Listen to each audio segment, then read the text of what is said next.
Pinagbibitiw ng minorya si Senate President Alan Peter Cayetano kasunod po ng 2 araw na hindi pagsipot ng mayorya sa sesyon ng Senado. Nanawagan din sila sa ibang taga-mayorya na pumasok na sa sesyon bukas. Ayon naman kay Cayetano, namemersonal ang minorya.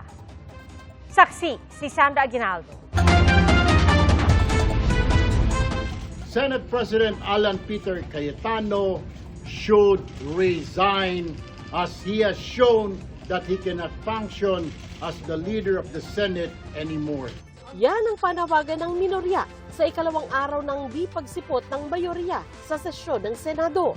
Giit ng minorya sa kanilang joint statement, nilabag umano ang Rule 14, Section 41 ng Senate Rules, kung saan dapat kumonsulta sa Majority Leader at Minority Leader ang Senate President kung pagpapaliban ng sesyon. This is not merely a procedural lapse. It is a direct violation of the rules of the Senate and a serious disrespect for the institution and the Filipino people. Alas 3 ng hapon dapat ang simula ng sesyon kanina. Pero gaya kahapon, walang nagpakitang majority senator sa plenaryo. Bandang 3:19 p.m., nag-Facebook Live si Senate President Alan Peter Cayetano. May hamon si Cayetano sa minorya. Kung may sapat na numero na raw sila na 13 senador, bababa na siya bilang Senate President. Sabi ko naman sa inyo, no? Pumili tayo ng 13, I'm ready to go anytime, any day. Basta't may 13 na.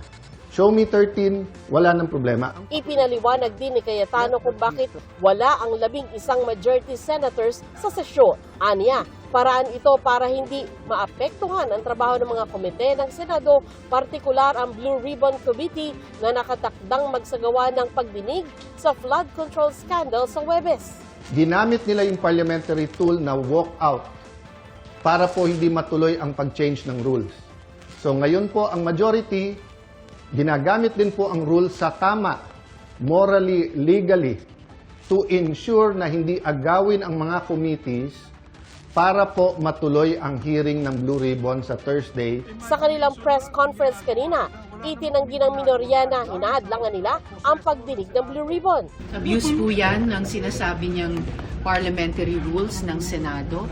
Hindi po namin hinahadlangan magpatuloy ang anumang pagdinig ng komite basta nasa tamang paraan. Muli ring iginiit ng minorya ang anilay mga panukalang hindi makausad dahil walang sesyon, gaya ng anti-hospital detention bill. Sa lahat ng nasa ospital na yon, na mga mahihirap natin mamamayan, na hino-hostage ng ospital dahil di makabayad, kasalanan ni Alan Cayetano yan dahil ipapasa na sana namin ang batas na yan. Umapila ang minority senators sa mga kasamahan nila sa mayorya na magpakita na sila sa sesyon bukas. Ako naniniwala, hindi naman lahat sa majority ay mga loko-loko, no?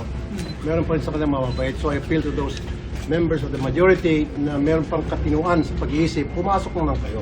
Every day, ang Senate gumagastos ng 25 million sa kuryente, sa utilities, sa sweldo, pero walang session nangyari. Walang patas na na-approve. Sa kalendaryo ng Senado, hanggang bukas na lang ang sesyon nila bago mag-break hanggang sa Hulyo. Ayon sa minorya, hindi Senate President lang ang pwedeng magbukas ng sesyon. We appeal to the rest of the members of the majority bloc. Huwag din si Senate President kasi we appeal to their sense of duty, of their responsibility. Kasi mukhang untenable na si SP kasi siya yung nagsasabi sa mga kasama namin na huwag mag-attend ng session. Under the rules, pag wala yung SP, pwede mag-preside ang pro temp. Pag wala yung SP and pro temp, pwede mag-preside ang majority leader. Pag wala yung tatlo, pwede mag-preside any of the two deputy majority leaders. Pag-aaralan ng minorya ang pagpapanagot sa majority senators para sa hindi pagdalo ng sesyon. The Constitution says that we should meet at 3 p.m. Monday, Tuesday, Wednesdays. As a matter of fact, even Thursday should be a working day also if we do those things. So we'll cross the bridge when we get there. We'll see. Si Alan Peter Cayetano, kung matapang ka, pumunta ka rito bukas. Otherwise, duwag ka. Sana, pag Senate President ka, ikaw maging ehemplo ng iyong mga miyembro ng buong Senado. Unifier. Kaso siya masamang ehemplo. Bad influence, bad example, bad apple. Pasado alas 5 ng hapon, nag-Facebook Live si Cayetano. Sinagot niya ang sinabi ni Senador Raffy Tulfo. So, yung hamon mo magpakita ako kung hindi tiduak. Para po rin sinabi ang bawat senator, ikaw, maging independent ka o hindi, duwag ka. May paliwanag din si Cayetano tungkol sa pagpapatay umano ng aircon nung nasa floor ang minority senators kahapon. Yung pong centralized aircon, yung master switch or yung sa kuryente, nasa GSI gas yun at may nag-trip ng wire. Kaya around 6 o'clock, nagkaroon talaga ng problema sa aircon. So, hindi po namin gagawin sa inyo. Ukol sa anti-hospital detention bill, nag-walkout daw ang minorya kung kailan pwede nang talakayin ng bill. So, kayo naman ang nag-walk out nung last Tuesday.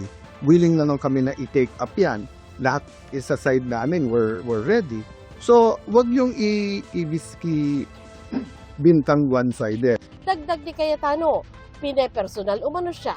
I've always treated you well, whether I'm close to you or not, whether you're in the minority, majority, and I will continue to treat all of you well. But kayo ang namimersonal. So let me ask the 11 majority who's asking me to resign na. Well, kahit na isa chorus, binigyan mo ba ako ng chance? Inimbitahan din ni Cayetano ang mga taga-minorya na makipagpulong sa kanila bukas kaugnay sa mga agam-agam sa pagdinig ng Blue Ribbon sa Huwebes.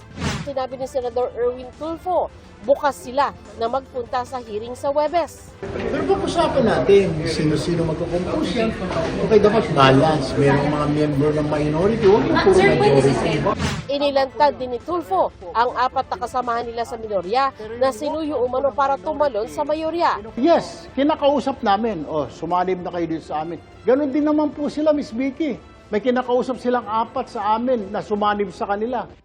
Sino po yung 4 na kinakausap mula po sa inyo? Sa minority po, ito po, sa minority po, kinakausap po nila, gusto po nila na lumipat po si Senator Lapid, si Senator JV, kami pong magkapatid na Tulfo Brothers na sumama po sa majority.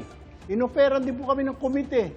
Lumipat po kaming 4 para ika nga, ilan sila dati? 13 para maging 17 po sila plus 4. Hindi naman po kami pumayag. At kaugnay naman sa mga taga-mayorya na sinusuyo para lumipat sa minorya. Mga senior members po namin ng mga may kausap po doon, mga kaibigan naman po nila, nakasama. Tama po yun, si Senator Jinggoy na, pare baka gusto mo lumipat na dito sa amin. Yung pang isa sa alam ko na kinakausap, si Senadora Lore, kinakausap din. Then magkakaibigan naman po yan, magkakasama sila 17th, 18th, 19th Congress. So magbabarkada na po yan, nagkaiba lang po ng bakod. Ako si Sandra Aguinaldo, ang inyong saksi.